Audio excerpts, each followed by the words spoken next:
Guys, almost 10:23 na ng gabi dito. Ako na lang dito mag-isa sa accommodation. Natutulog na yung mga kasamaan ko kasi may trabaho pa sila bukas. Kasi ako wala naman. So, late akong matutulog kasi buong araw akong nakapahinga, nakahiga. Tingnan mo. Ako na lang mag-isa dito. Diba? Punta tayo sa labas. I-tour ko kayo, ha?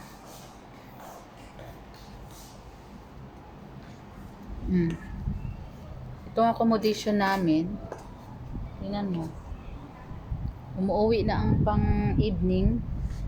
So, ito accommodation namin, tingnan mo guys, diba? Ano, may eroplano pang lumilipad, siguro papuntang Pilipinas yan. Hello. Tsaga-tsaga na lang tayo, no? Tingnan mo, medyo mahangin at saka naghalo ang hangin at init dito.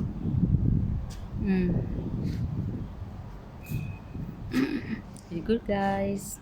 Magandang gabi sa inyong lahat. Siguro sa Pilipinas ngayon is almost 3 a.m. in the morning.